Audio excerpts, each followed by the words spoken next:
Hello, this is Rhonda Rossborough from Sycamore, Illinois with Strong Communities and Strengths Genius. Welcome to another edition of Unique Genius in 33. Today I'm filling in for Joe Self, who is off building strengths in the Dominican Republic.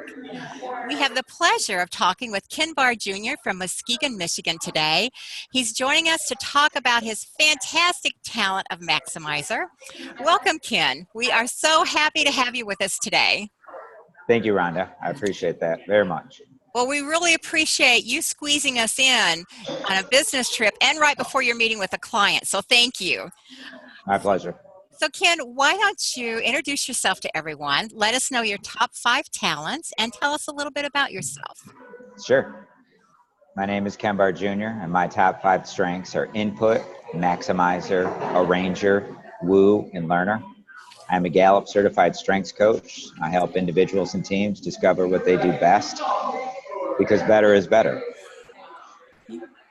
Great. And for those of you who are not familiar with maximizer, the Gallup definition is people exceptionally talented in the maximizer theme focus on strengths as a way to stimulate personal and group excellence, almost exactly what you just said. They seek to transform something strong into something superb. So if you've listened to previous episodes, you'll know that we always look at the celebrate and evaluate aspect of each talent. So Ken, I'm going to read 4 points that we can celebrate what's really awesome about Maximizer. And then I want to know how these resonate with you, and feel free to share any stories that might highlight that aspect. Does that sound okay? That sounds great. Okay. So the 4 aspects of Maximizer that we celebrate are your dedication to excellence, preferring quality over quantity, your focus on strengths, and your motivated manner. How do those sound to you? Those are spot on. Every single one of those things resonates with me. Those are all top of mind instincts. That's the way I approach almost every single thing that I do. And to do otherwise is intentional. It's like if I need to soften the edge of this or decide this actually doesn't need the highest level, it needs moderate level. Oh, that's an so follow-up question. Are you always looking with Maximizer at going to that highest level, or is there sort of a sorting procedure there on what you're seeking? Yeah. Think of it as a default setting. The default setting is excellence. So whether this is doing the dishes or submitting a proposal for a school, my default setting is make it the very best that it could be. Okay. There is a sorting process that then asks, does this need maximizer level? Because if it doesn't, then you have to dial it down because that energy, time, resources can be better invested elsewhere. Okay. And I love pointing out that investing that time and effort is, and also a lot of energy. That energy drives you toward that excellence. Is that correct? Absolutely. And talked about the motivational manner is part of your awesomeness. Can you tell us a little bit more about that motivational manner? What is that? How does it show up?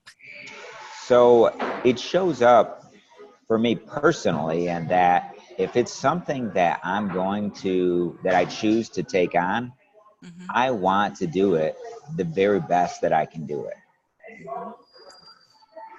That is a very succinct way to say that my preference is to be the best, make it the best that I can be. In context, when it's projects or people, the motivation is the same. I want to help that person accomplish their goal, be the very best that they can be. And if it's a project, it's an event, then I want it to have the highest possible standards that it can reach. And it comes across how clearly motivated you are and how passionate you are about that. And as part of Maximizer, also motivating other people to that excellent level? Absolutely. There's a part of the talent is the ability to see the gifts in other people. Okay. And when you see it, it's hard to not want to push them there, like get them there. Mm-hmm. Did you know? Do you even know how awesome you are? Do you Uh-huh. know that there are people that would pay money to have what you have? Mm-hmm. And which is a couple of things, add a little knowledge, some experience, you could turn that into something really spectacular. Mm-hmm. I want to work with you, Ken. I would love to have you say that to me. I want to explore that, how to get to that greater excellence. I love that. This can Um, be arranged. it, we'll work on that. The You mentioned earlier, and I have quite a few follow-up questions, just because I truly want to understand this excellence you bring to it. You talked about it could be people or projects. When you look at that, what level does it need to go to? Is it more people-oriented, or are people always the base regardless of what you're trying to achieve? I'm drawn to helping people learn and grow. A Okay. lot of that comes from some of the other talent themes that I possess. So, Okay. high developer, high positivity, includer, even the woo. There's a part Mm-hmm. of me that is just so drawn to others. And then Okay. the learner in me wants to help them Uh-huh. learn things that will help them develop and make the kind of life that they want to live. However, the arranger in me changes that dynamic a bit, and then it Okay. becomes, well, I want this conference that we are managing to be the best that it can be, Okay. or I want this person's surprise birthday party to Yeah. be a real, how do you say this like a wow event. This, Exactly. people will talk about it for years to come. Mm-hmm. Thank you. That helps me kind of see it in both avenues, from a people and a project perspective or process. So now let's look at evaluate those areas that are 4 questions to ask yourself. Am I using Maximizer at its very best? So those are, am I being a perfectionist? Is the outcome realistic? Are my expectations too high? And am I mirroring excellence or only demanding it? And I saw you look like some of those were resonating with you there. Yeah, yeah.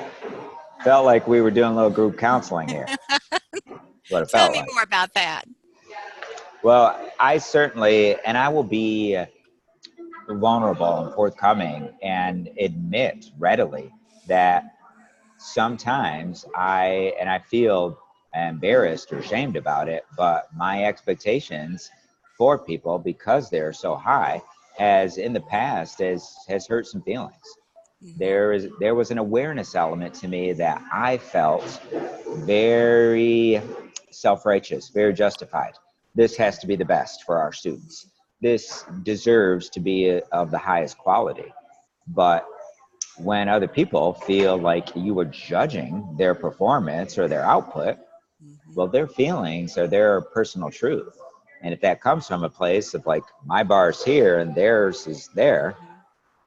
I've certainly learned, thank goodness, with time and experience, Mm-hmm. that there are times when you do have to manage your own expectations. It's not worth it to compromise somebody else's, how they feel about it. Mm-hmm. So that was something that I had to learn and that I'm still growing in. And I can tell that it hurts in a way not to be able to get it to where you want to go, because it drives you so much. Um, It is, but the relationship building talents that I possess also are a part of me. And mm-hmm. to me, it's not worth it Mm-hmm. to sacrifice somebody else's emotional well-being. And do you find, from an accomplishment perspective, that,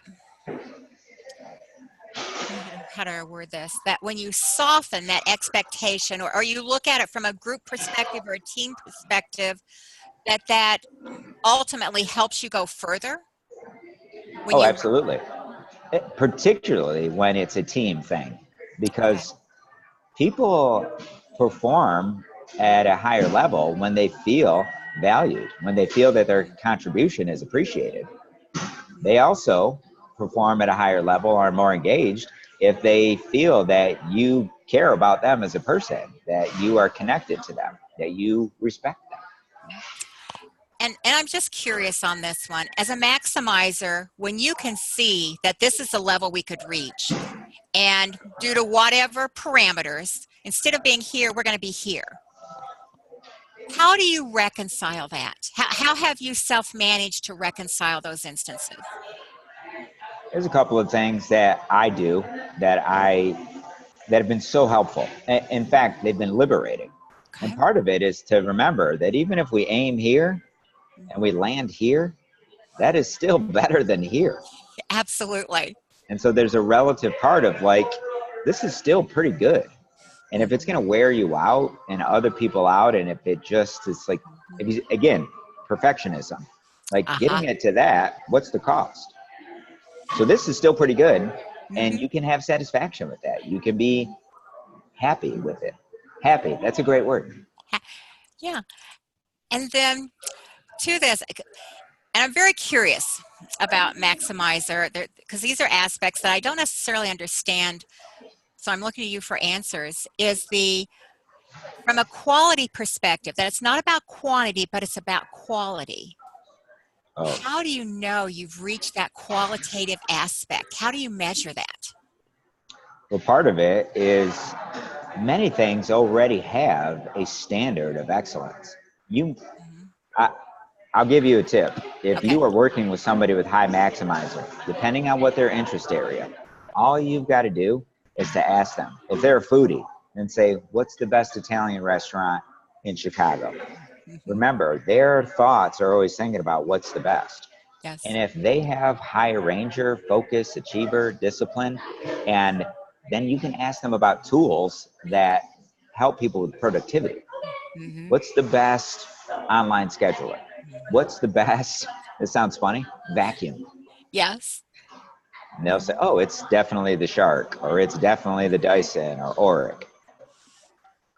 The, the part that you already are always on the lookout for what is the best.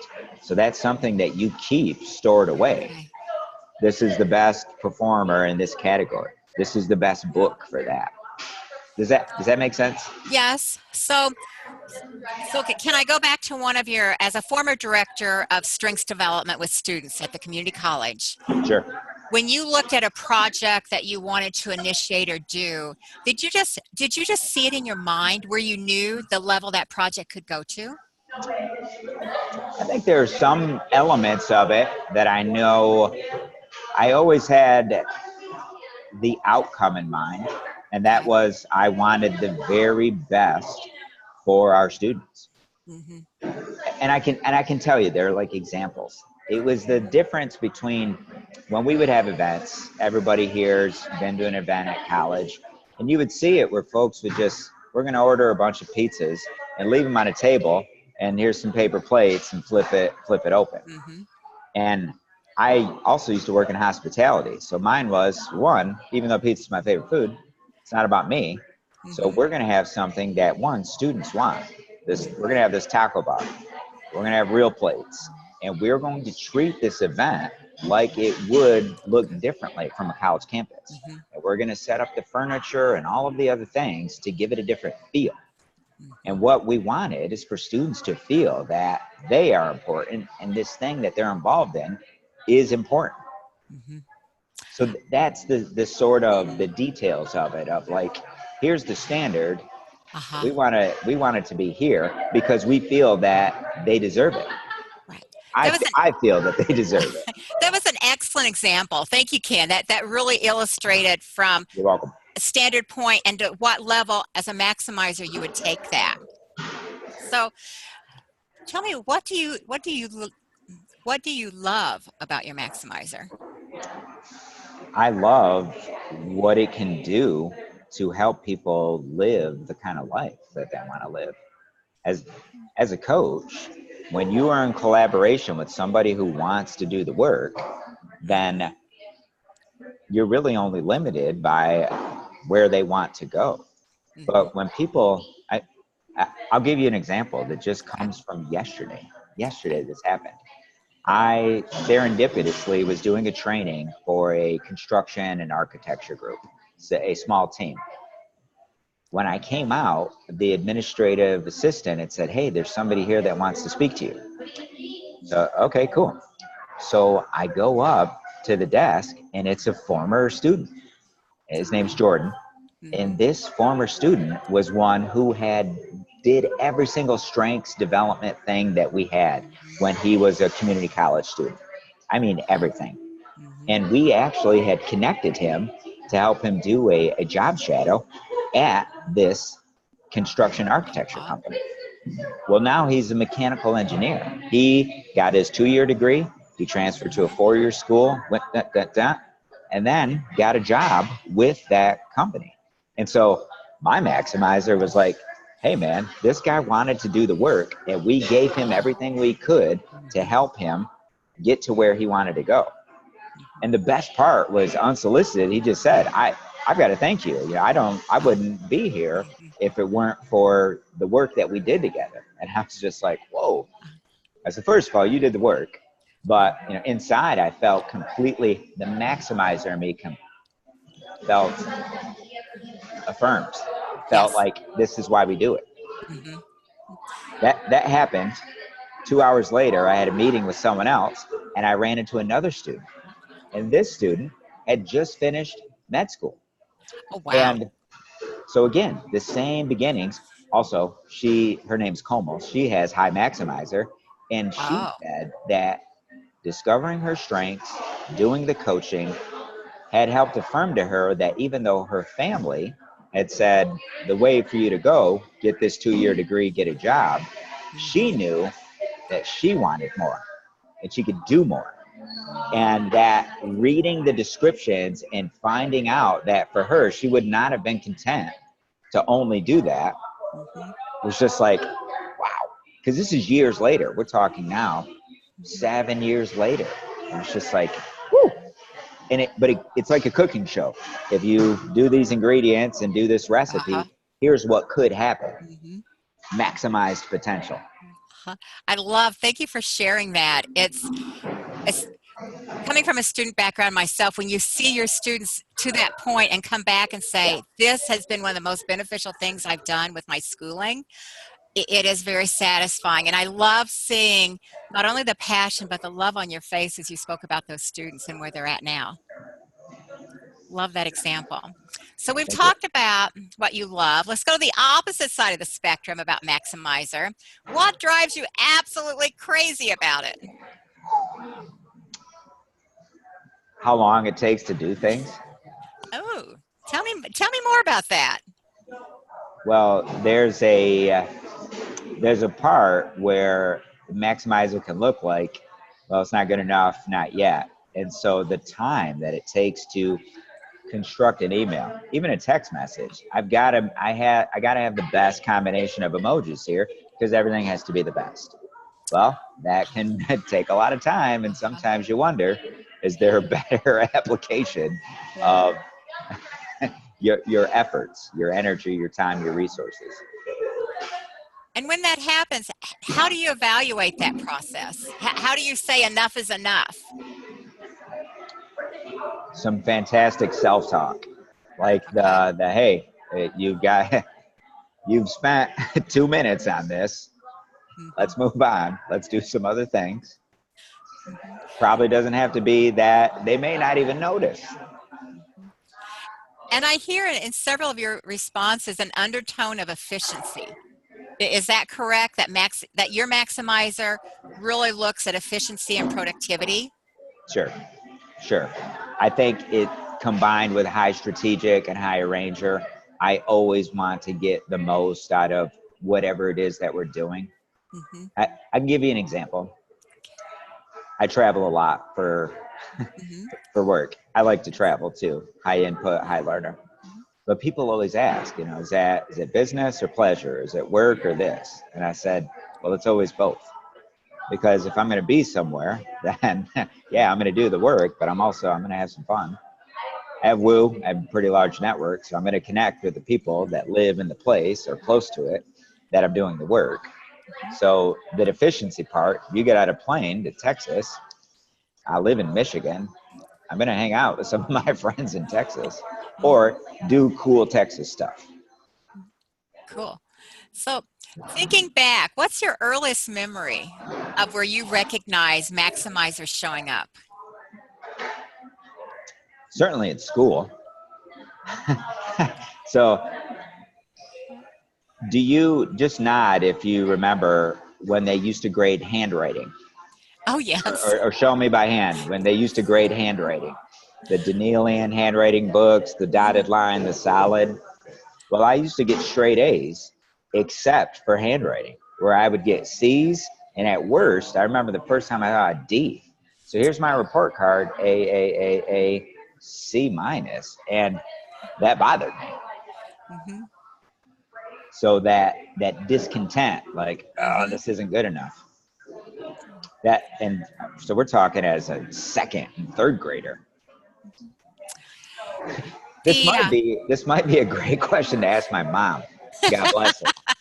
I'm sure she has a few stories. I've heard her describe me sometimes as picky, but she probably has a few things. That may be another episode here. Another episode. Yeah.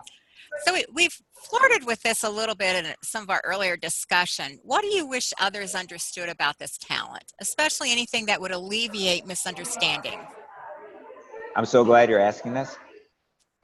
I wish that other people understood that my intentions are to help them or the thing that we're working on be of the best quality that it can be.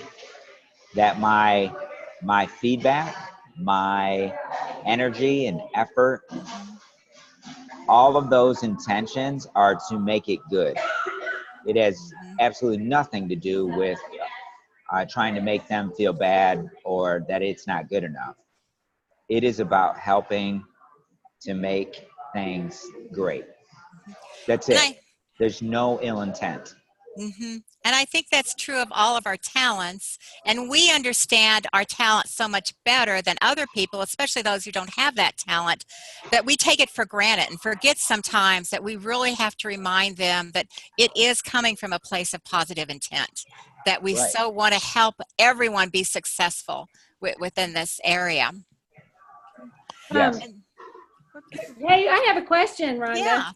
All right. So it sounds like you're a coach and you do consulting, if I heard that right. Yeah, that's right. And okay. So my question for you is, how do you, when coaching people, because coaching, how do you regulate yourself with Maximizer when you're coaching people? Because you do want it so badly for them, but some people, are going to get it right away. When did you know? I mean, was there a point where you were still raw with Maximizer as a coach? And when are you, we call it raw and refined in our world over here. So I guess talk a little bit about that, because I would think somebody like that may be more of a consultant than a coach. Or just, I'm making some assumptions here. So can you expand on that a little bit?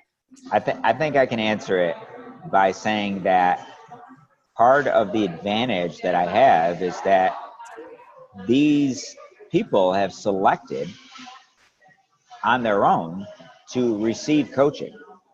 So part of that already gets them in a mindset where they are open to feedback and they want somebody to help them push if necessary to be better, to learn and grow.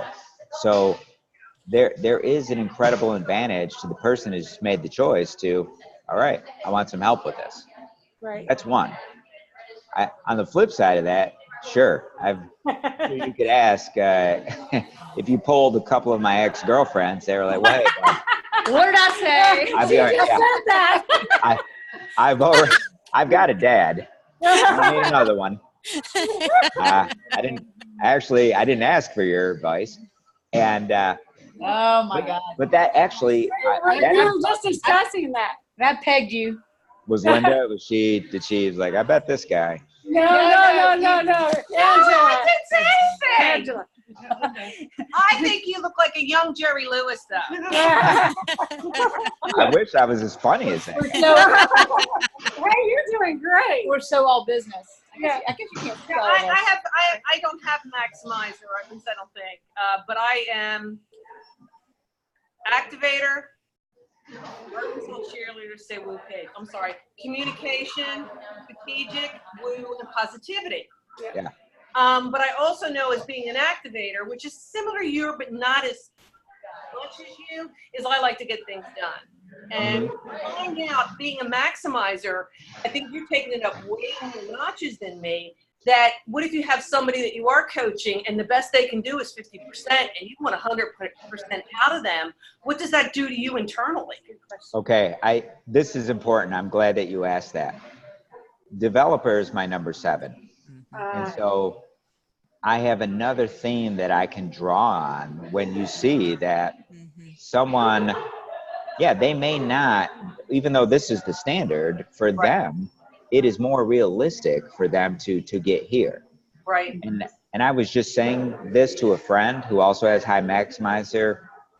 We had lunch yesterday, and I said, maximizer could easily, and it's like this. You could go into a classroom and quickly discern who is the best, who is the strongest. But a more productive application of maximizer in that group format is to search for the best in each one of those students. Right. That way you can still stay engaged, but then there isn't the comparison part. Right. Now, So you really learned how, well, being a strengths coach, you know this, right? That they don't stand alone. It's how they support each other. And Correct. you really learned how to use your maximizer Yeah. to pull out the best of all your other strengths. Yeah. Yeah, I've been doing this since I was a kid. So. Yeah. And I'm an old man now. So. Well, I'm sure you get disappointed a lot. It's the sad part about this because I think your expectations are high and other people's aren't as high, you know? And I always thought older was wiser. I'm just telling you it's not true. So it's not. sorry to hijack it, Rhonda. Oh, no. These are great questions. I love those questions and responses. Thank you. Uh-huh. Let me see. So, Ken, what do you love about strengths? About strengths? Yeah, our final question for the day. It's an opportunity to share with what do you love about strengths and what should everyone know about them? That when you operate from a place of strength, you are confident that your outcomes and your performance is significant, and that other people are more appreciative of you when you notice the nonverbals. When I am in my space, you get the best out of me. When you're working in a team, a community, they also receive the benefit of what you have to give naturally. Now that we are so attuned to doing this, it would be weird to not take a strengths-based approach. Now you would have to really rationalize, why am I not focusing on what's best with people and how to productively apply that? So I love it because it yields the very best results, and people feel better when they do it, when they use it. And what part of, it's hard to ask this, what part of your life has strengths had the greatest impact on?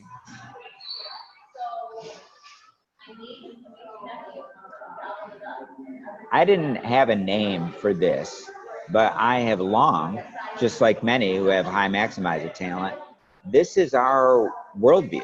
This is the way I've always looked at people.